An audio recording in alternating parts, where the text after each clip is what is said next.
e toi whawhero iatu le mai moa le atunu. Ia le whiwhapo ponga le tātou proklami. Ia o le Bible study le tusia Roma. Whawhero ia i whawheroa i loto pa ia whawhtai whela o talo mai. Au tātou iai le mānei vahenga o le tātou proklami. La tātou talo ia vi ia oe le atua e whawawau o oe o le atua matutia. Oe o le atua o fofongia. Aftai mea malawa wa whaia mo i mātou lau whanau, mātou talo. Ang pa ia whia mai oe te taina nei polkalami. Speak through us. Sau no oe manino e lau whionga na e tusia nga pa ia. Mātou whaia nei polkalami le awa mani mi ngāo i ate oe. Ia fo i le vi inga i ate oe ono lo swafa Yesu. Amen.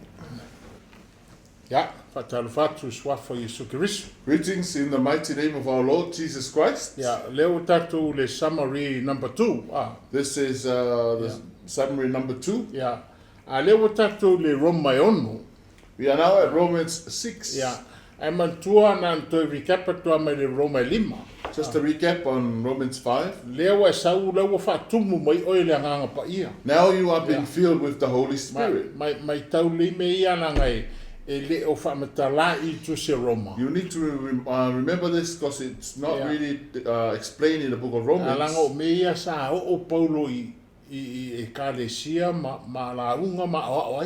But Paul went to churches and explained and preached this. Like the gifts of the Holy Spirit. The baptism of the Holy Spirit. Speaking tongues. Like the speaking in tongue and the work of the Holy Spirit. But now you have the 5 things. In the beginning of Romans 5, peace with God, grace, the glory of God, glory in tribulation, and baptism of the Holy Spirit. The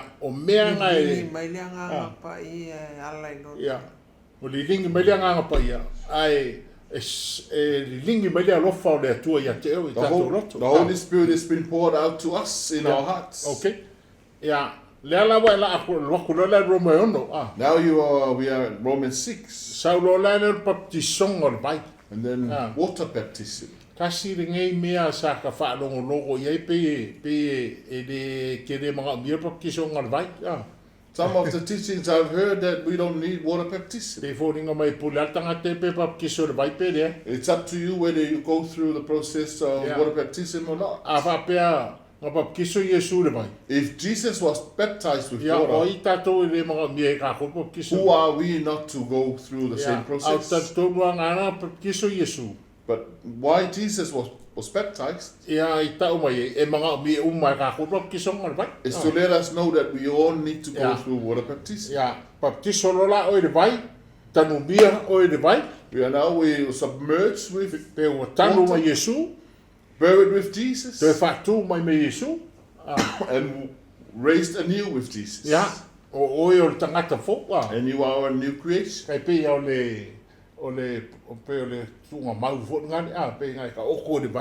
It's like the grave, you were submerged and then you were raised anew. And we do this with obedience to God. Remember, salvation is not only to teach you the word of God, but you have to experience what we're talking about. You have to feel it and know the truth of what the Holy Spirit is doing in your life. And Paul said towards the end of chapter 6,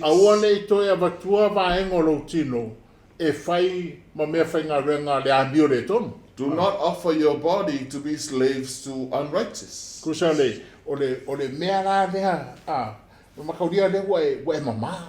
But now we've been cleansed. You can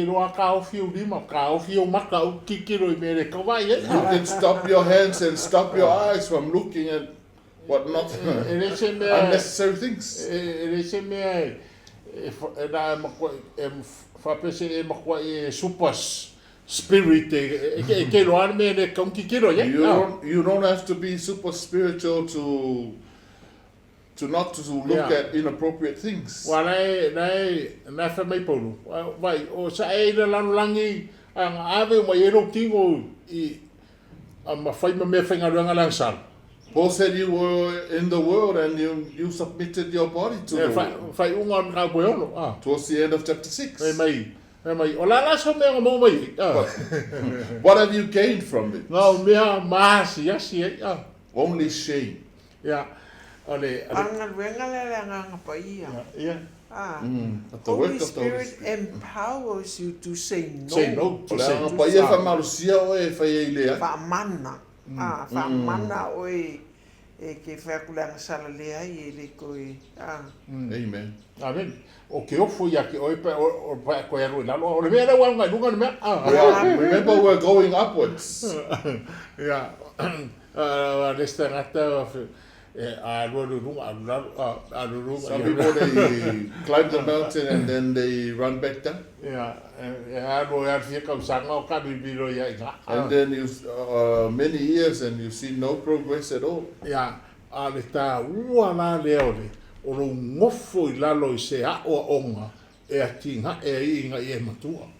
That's why it's very important to stay under a teaching that will make you mature in the Lord. You have to go to church.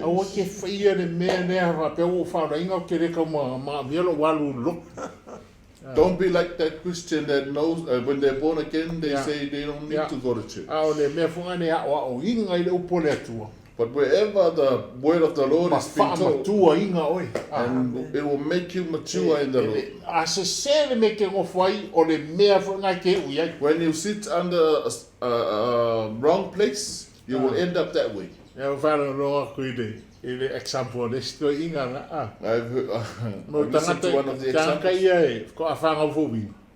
They said people that just got born again.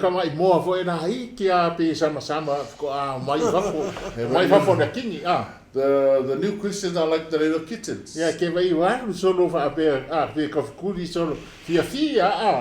run around happy and joyful. When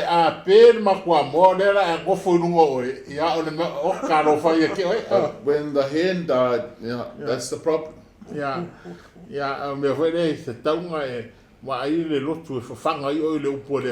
You need to go to church to be taught the word of God.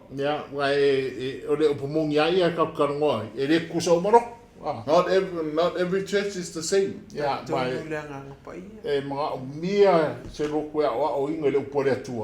You need a church that believe the word of God and believe the works of the Holy Spirit. Many Christians don't believe the Holy Spirit. Remember, we're going towards the height of the mountain. Only the leading of the Holy Spirit. Not by might or your own knowledge. Okay. To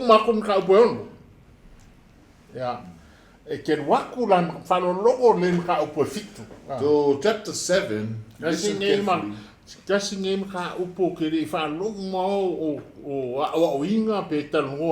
I hardly hear people talk about this chapter.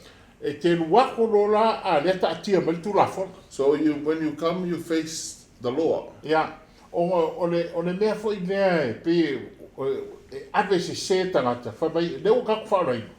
Some people take this wrong. We are born again and we have grace. So we don't need the law. If you really read the chapter 7, we need the law. That's why we are going. Some are going different paths. It's correct that we don't need the law. But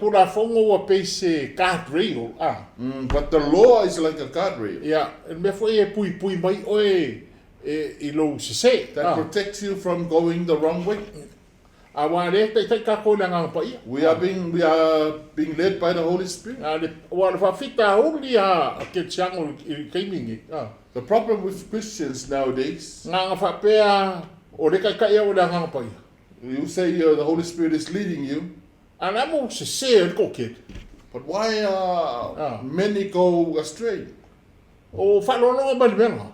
Are you hearing this? Pe struggle la ko kele I le fa lo ngo le nga pa ia. Many struggles in Ya. obeying the Holy Ya wa Spirit. ko ngal fa ka inga. I'm going to give you this example. Saulo fa upo lua. In verse 2, Ai a mailo ai Paulo le fai pe pok. and then mai Paul tau mentioned ka vera. the marriage. Ya. Wa te fa foi nga ko fo mo study ai. I've been trying to study this Pe part. po la mo a mai Paulo le ngari. Why Paul mentioned marriage. Ko sa le fo nga le fa pe o fo finye.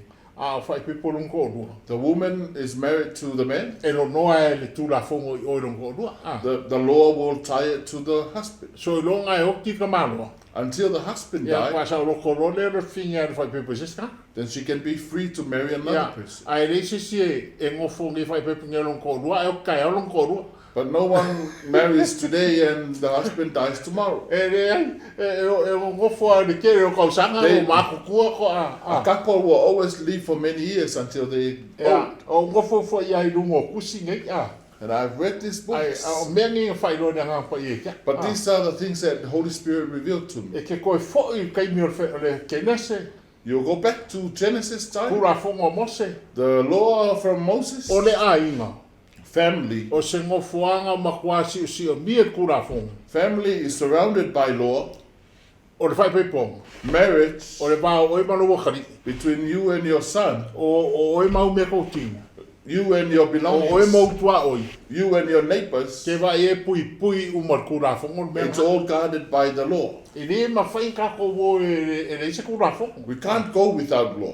a ma fai nga e ola mi o tonu kongo lo wai If you can live righteous in your wa fai family, go fie fo nga e ola I fa fo ba ma iska it'll be easier for you to live around other people. me dem ga mi ga ko kura fongo That's why we need the law.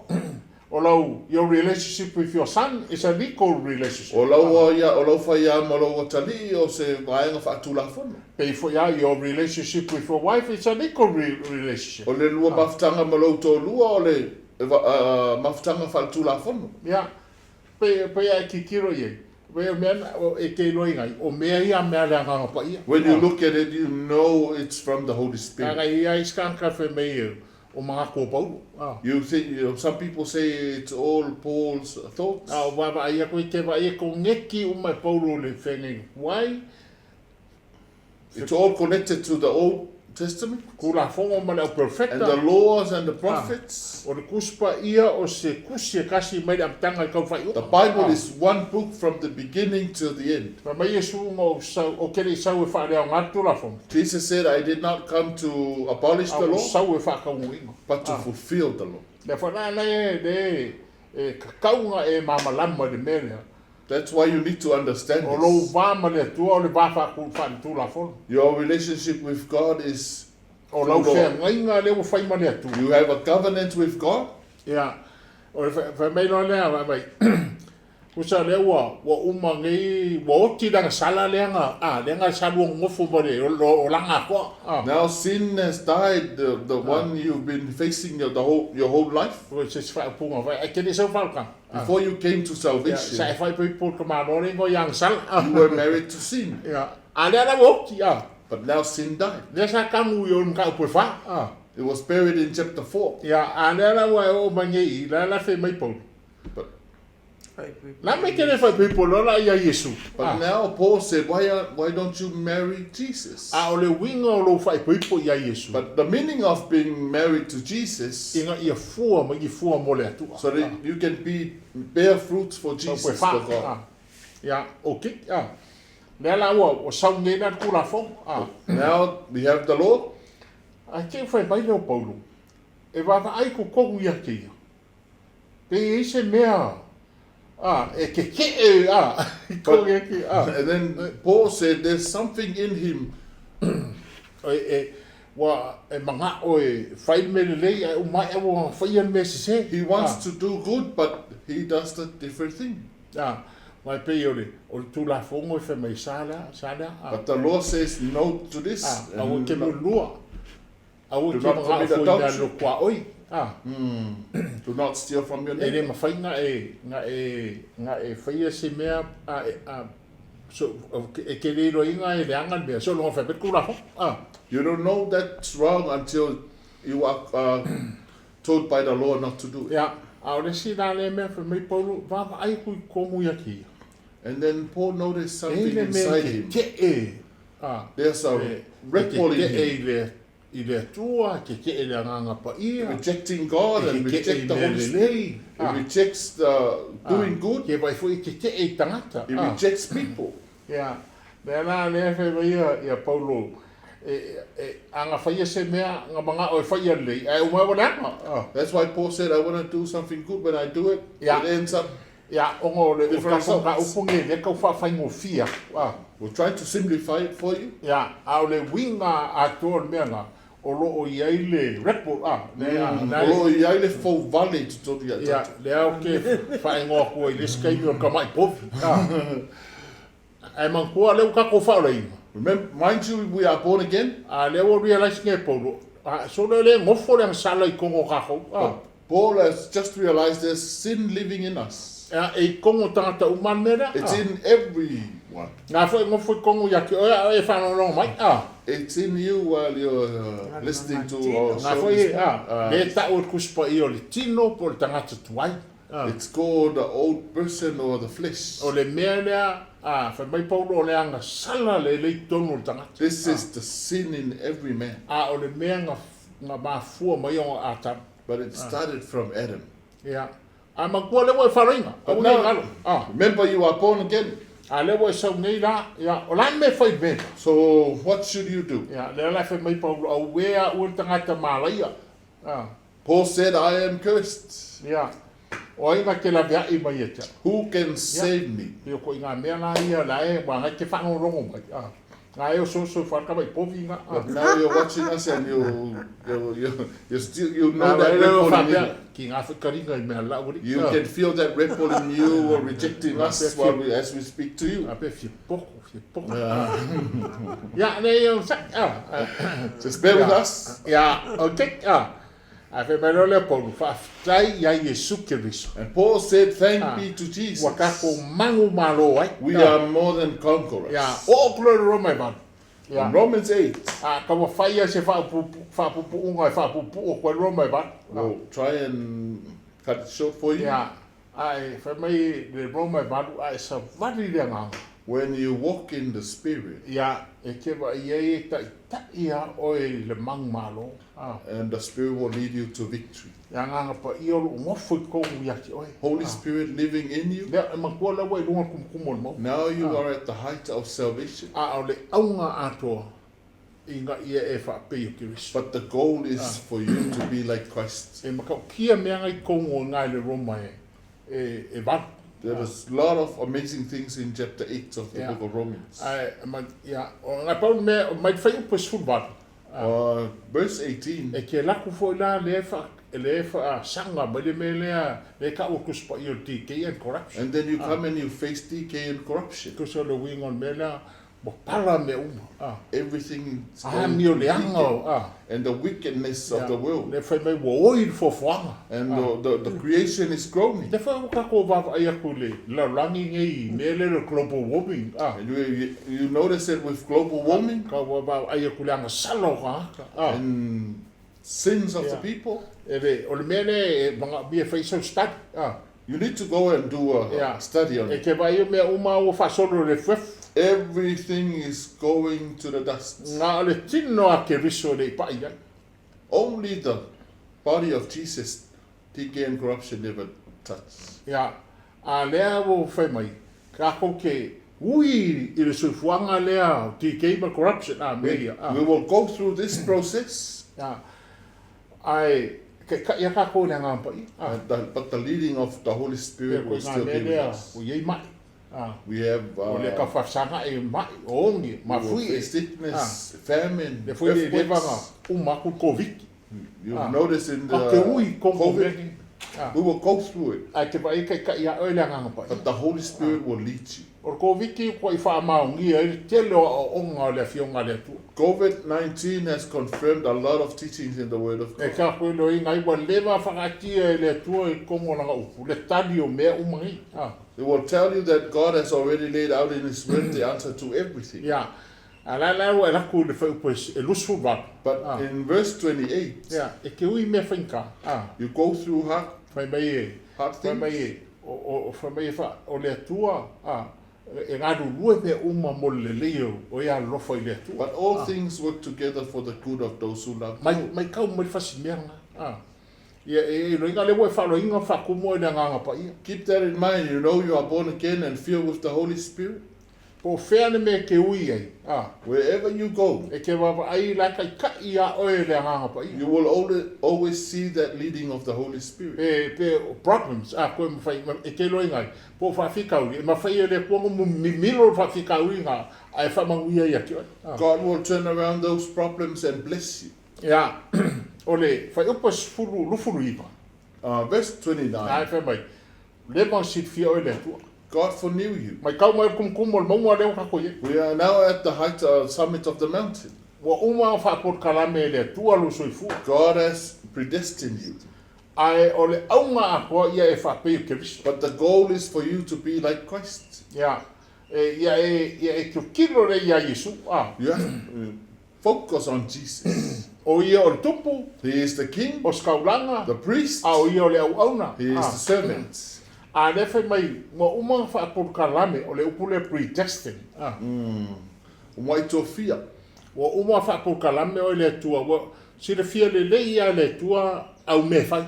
God has predestined. He know he already he foreknew what you would do. Ai kere whangau mai. O uma o me alofa mau wala winga. O mga kou ia ki. Before you were born, your gifts and calling was already in you. E kere isau ngei e rei mau la onga. E rei mau anga o e whangau mai ia. You didn't get that from school or church or anywhere. E ke loa ai le unique o ta ngata teito tasi. Everyone is unique. E ke vai foi e le mga o le tu e whakaikai sisi sesi.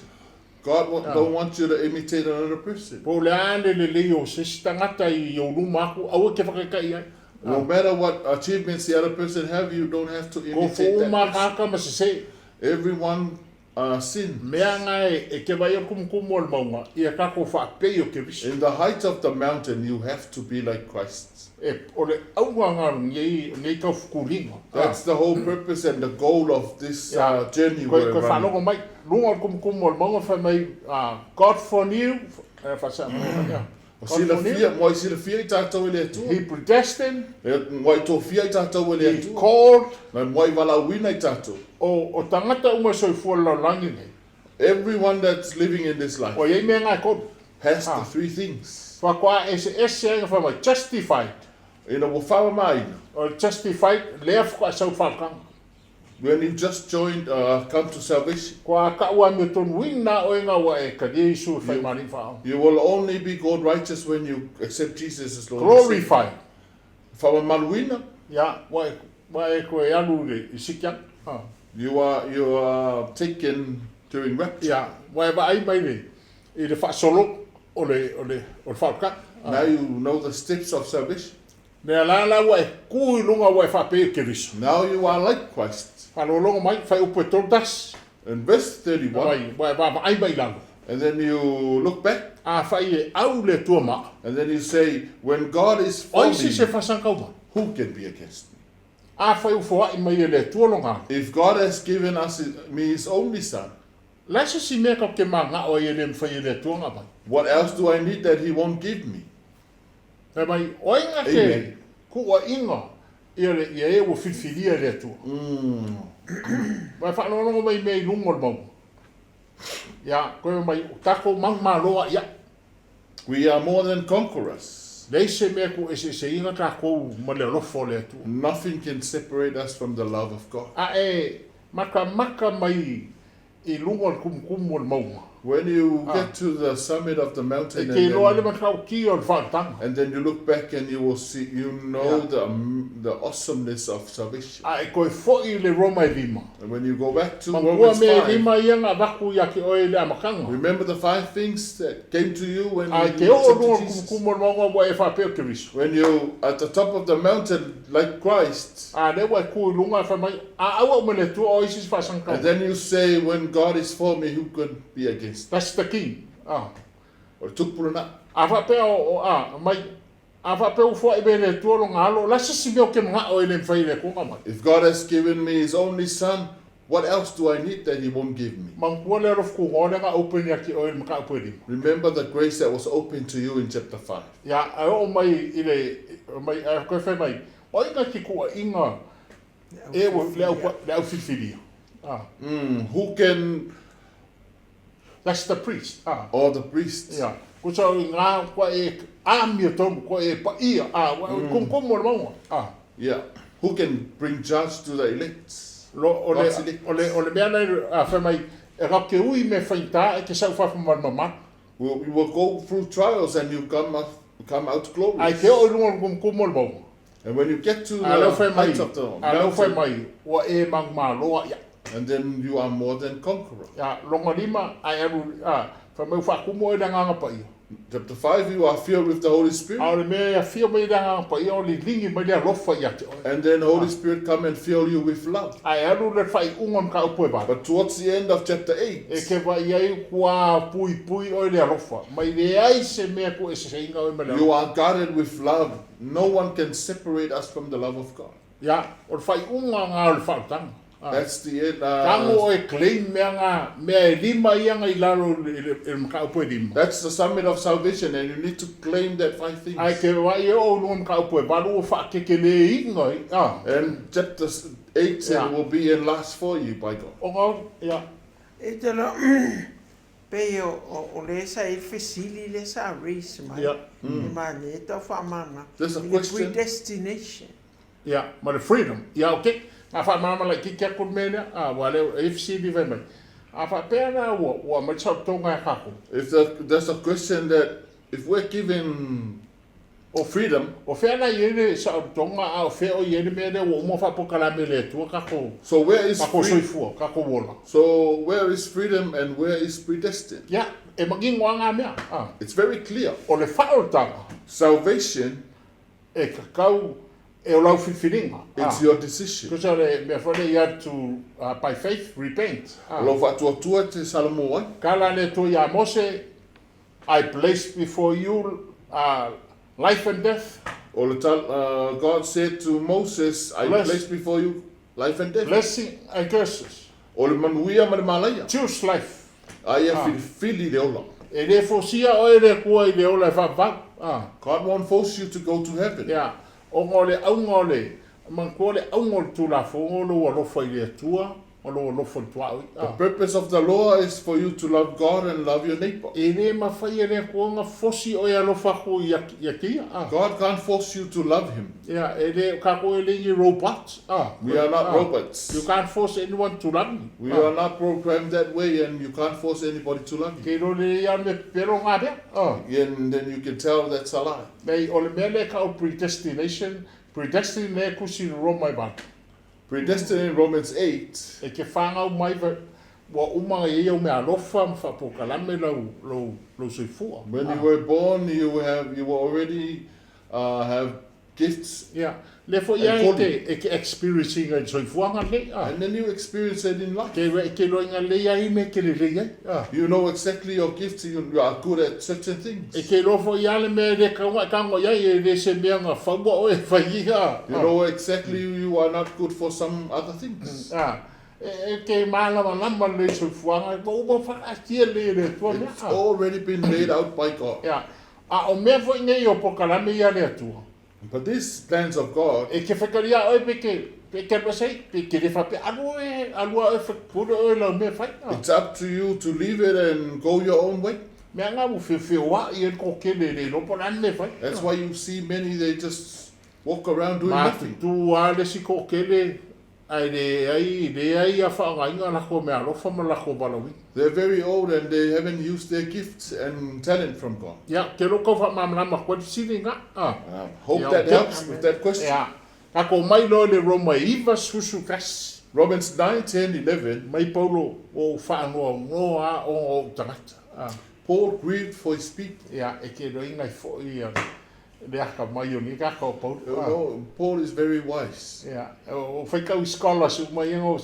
I've read through the study of the scholars. They always believe that Paul was the most brilliant mind.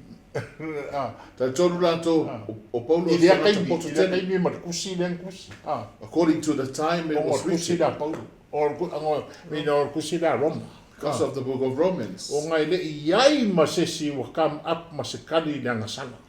Because no one has ever come up with solution to sin.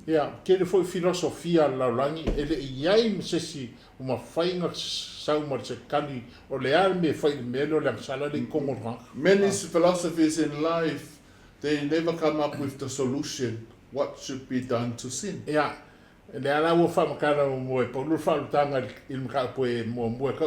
But Paul explained salvation from chapter 1 to chapter 8. And then he addressed the issue happening in Rome at the time. And then he said, God is not finished with the Jews.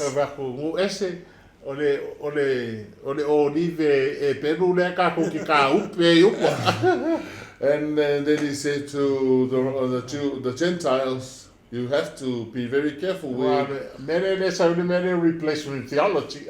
So that's where replacement theology started from. They say that the Jews are very wicked. That's why they were cast out. And God has raised the church to replace the Jews.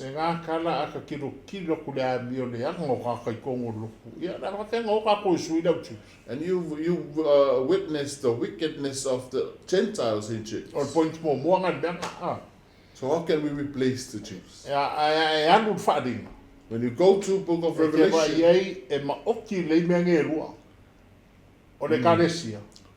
you will see the church and the Jews. 144,000.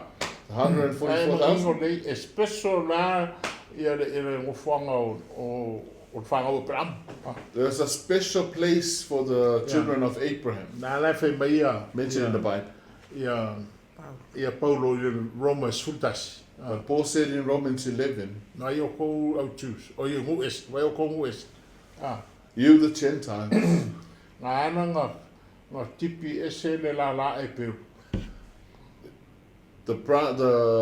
the Jew branch was removed so that you will be engrafted in.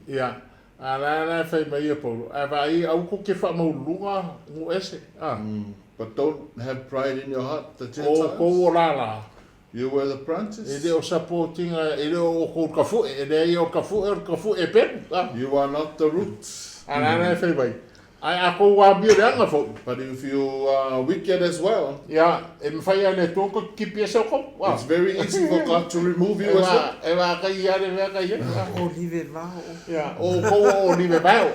You are wild olives. Gentiles, be very careful. We are engrafted. We encourage you. But Paul is talking about salvation in the book of Romans. You have to have a place of the Jews in your heart. You really need to pray for the Jews. Pray for the Jews to come back to salvation. Paul said, the Gentiles' time is almost finished. Even Jesus mentioned it. When it's time's up for Gentiles, God will go back to his people. And all the Israelites shall be saved. Yeah, if it pawan mea pe ka fa ai ku nei kai me pe le fo ri ka mai. It doesn't make sense when you look at today, but you have to believe the word of God. Pray for the Jews. Romans 12. And then Paul talked to the church.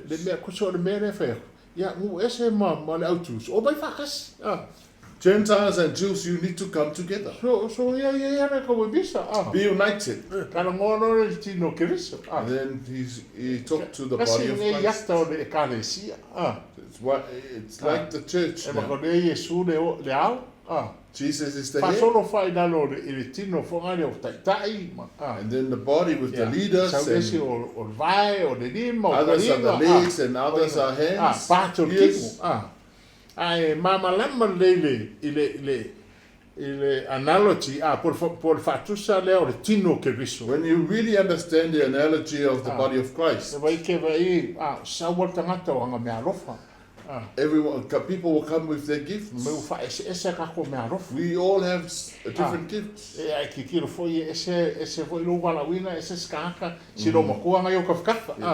A person next to you has a different calling as well. Don't cast out the other person or reject the others. But we need to stand together. That's the body of Christ. Romans 13. It will tell you that the problems that Aquila and Priscilla wrote back to Rome. Obey the government. Submit to authorities.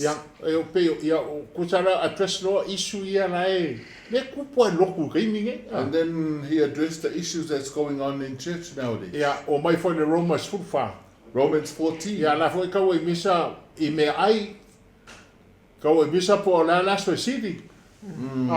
They are having a conflict, a dispute between what to eat and not to eat. And even go and have a study of Romans 14.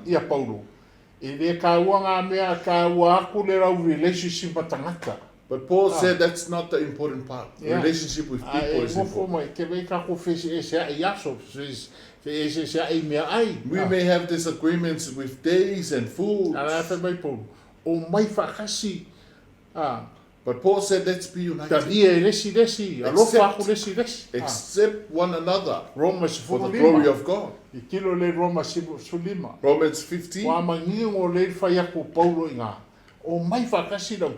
It's very clear, Paul said there, for us to come together.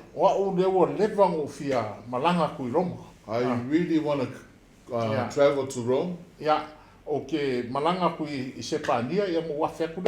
But when I go to Spain, I will visit you.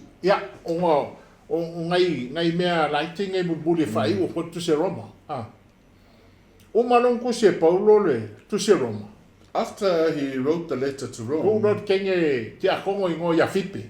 and then he gave it to a deaconess named Phoebe.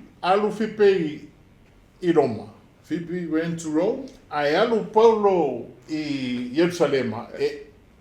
But Paul went to Jerusalem to take the offerings of Macedonia.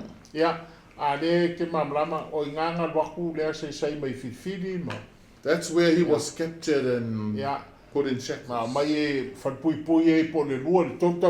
He was in prison for 2 to 3 years. It's all in the book of Acts. And he was taken on the boat. And the boat crashed in Malta. And then they got to Rome. Romans 16. And you will find the list of the people that people knew in Rome. And he started with Aquila and Priscilla. More than 20 people mentioned in chapter 16.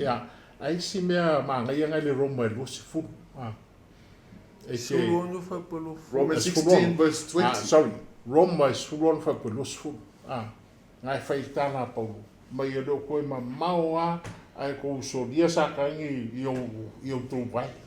And then Paul said there, you will crush Satan under your feet. Yeah. E anu study the history o Roma. When you go and study the history of E o Rome, fo ia Jerusalem. even Jerusalem, Kosa nga fai le tana le a Paulo. O tiro le Paulo. Paul said that and then he died. E mankua. O le loku leanga maia le malo Roma.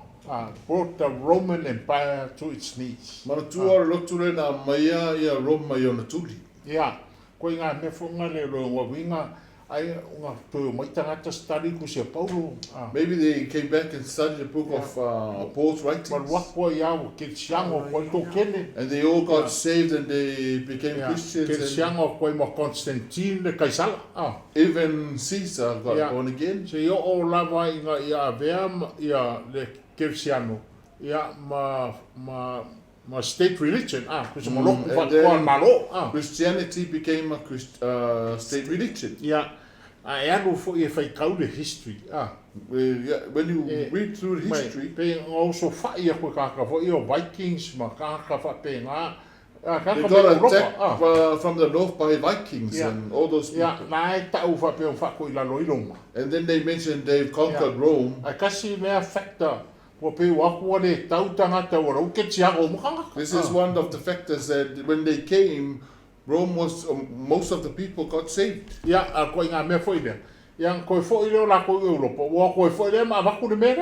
then they went back and then they brought this gospel with them. Ko nga me fonga ufa pe ko ngofa ko pe nga de ka wa ka ko me ai ke wo ko ava e ko le nga Yesu ai mo vile mu. They might think they've been going through war and war and they've seen peace in Jesus. Sa le tala le se o ngo me ngi ya ta tu Samoa ma lo lang ya to. And then the gospel traveled this far and reached our shores. O le fai ungo se tana ka ko por karami. And I'd like to finalize say these few things. The truth of Jesus, nothing can stop the gospel. That's why Samoa changed. Samoa believe pagan gods and without Jesus, we will always have wars and conflicts. This is the challenge of salvation. Church cannot save you. Your works cannot save you. Salvation is Jesus.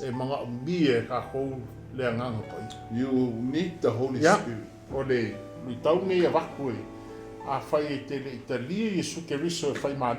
If you haven't accepted Jesus as Lord and Savior, you have this opportunity to follow with this prayer.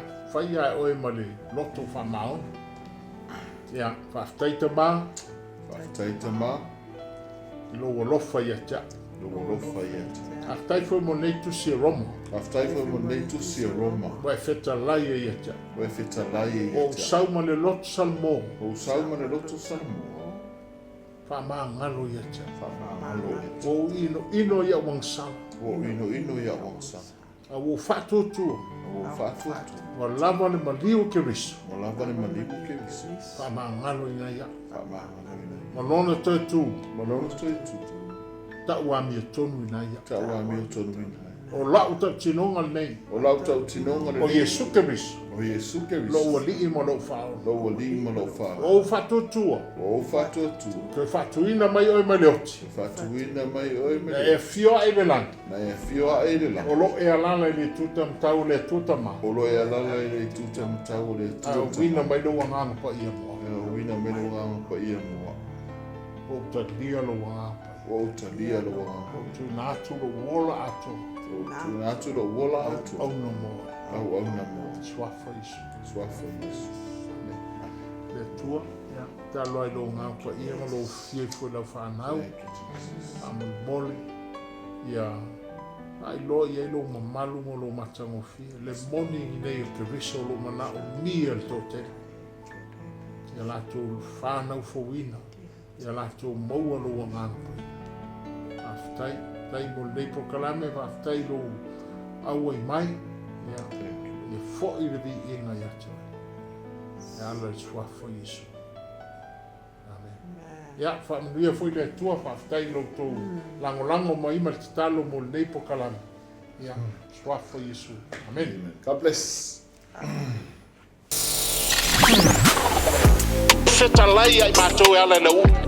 You must experience the presence of God. I don't know why.